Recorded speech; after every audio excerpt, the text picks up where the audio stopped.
friends, I'm Akash, and this is your News of the Week for the week of March 6th to March 12th, 2022.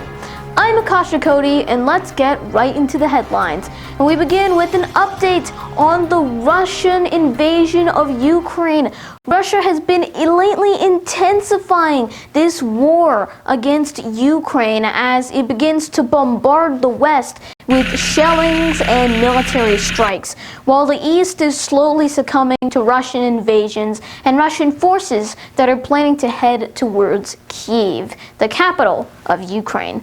Now, the situation right now is very, very horrible. We're seeing cities like Dnipro and Lutsk being very heavily damaged by the bombardings that have taken place by the Russian military at these locations.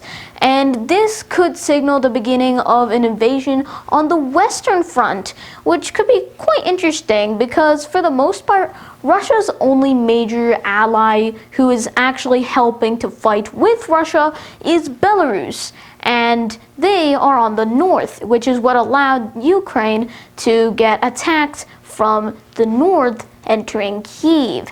So that was the main thing that Russia had going.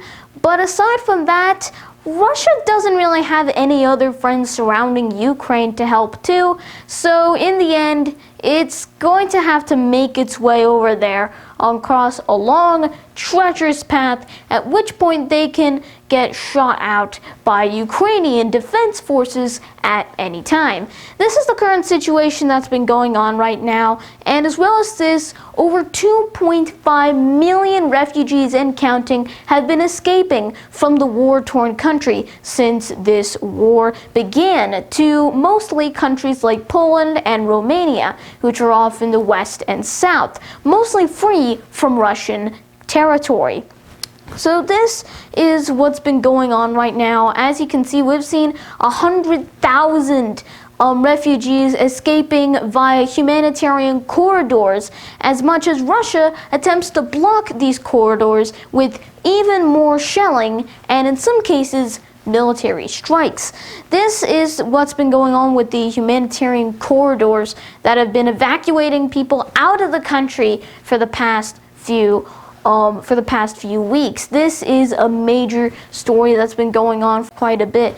As well as this, we're seeing President Biden, the group of 7 economically developed countries, and the European Union all announce that Russia will have its permanent normal trade relations revoked with each of these organizations and countries. And this is already an even bigger blow to Russia than what we've seen previously with the already heavy sanctions. And one of these sanctions includes imports from Russia to the United States and fellow countries. And here it's stated that Russia will no longer be able to trade over vodka and seafood as exports to the United States. Which, well, I mean, this is kind of hindering one of Russia's most famous exports, vodka.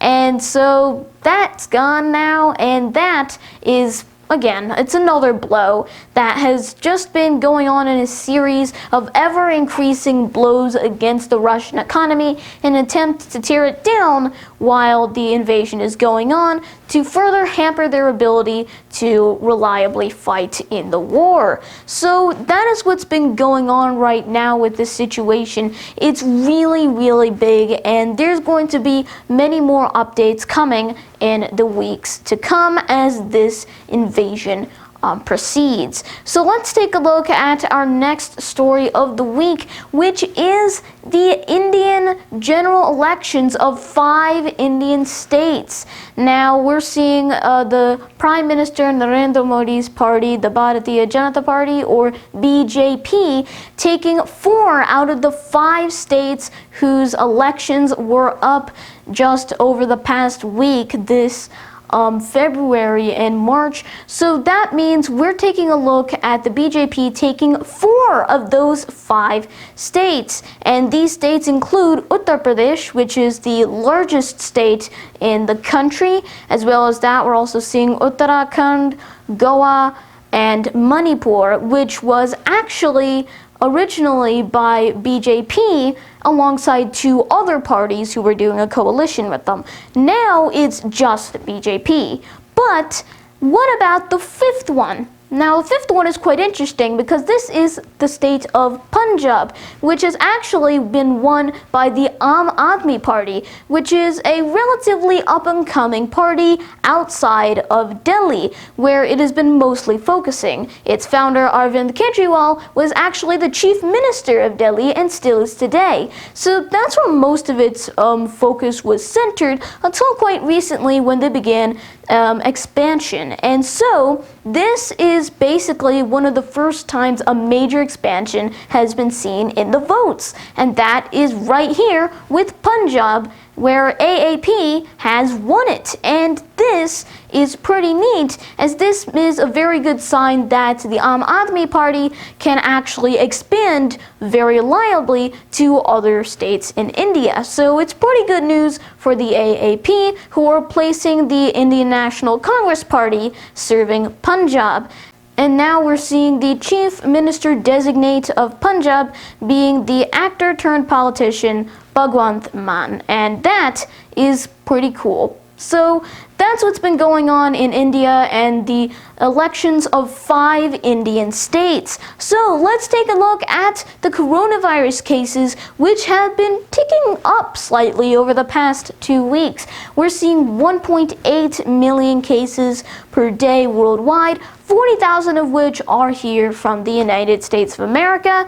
And if we take a look at the deaths, we're just seeing them decrease and decrease and decrease. 7.3 thousand deaths per day worldwide, 1.5 thousand of which are from the United States. Now, the main reason the cases in particular are ticking up a lot since the past few weeks is because China has apparently been experiencing one of the worst waves of COVID-19 in its history since the initial boom of COVID-19 back in 2020.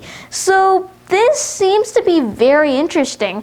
Now, what's been going on is that China, for the past 2 years or so, says that their zero COVID policy of quarantining anyone who has had a fever, and as well as that, quarantining all their contacts too, and in some cases, contacts all contacts. This whole process has been quite consuming for China, but they say that it works like a charm. And now, this is hopefully going to be dampening very, very quickly. This is the sort of sentiment that the Chinese government is going about with this, saying that it's probably going to be going down very soon, especially given the fact that lockdowns are beginning to come in place. But despite China's assertions about the zero COVID policy, we're seeing Hong Kong having one of the worst actual death rates of basically any major developed region during the whole time. So, I mean, this is kind of undermining the apparent efficiency the Chinese government is saying their zero COVID policy actually has.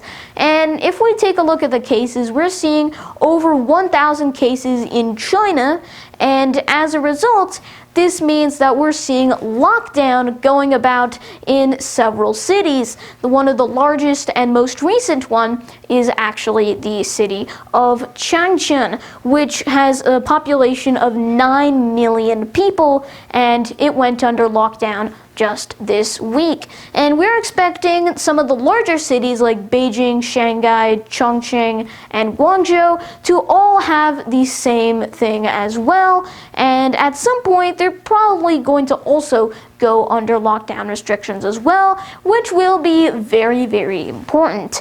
Now, again, I'm going to state that, China has been saying that their strict zero COVID policy of quarantining has been working really well, and so they're going to assume that for the most part, this stays normal, and eventually the cases will decrease and the wave will be dampened once more. So this is the policy that China's been going about, and they're hoping that it works. So we'll try and see and hope that the situation in China gets a lot better. And so that is all of your news of the week for the week of March 6th to March 12th, 2022. Thanks so much for watching, and I'll see you soon in another News of the Week. Goodbye.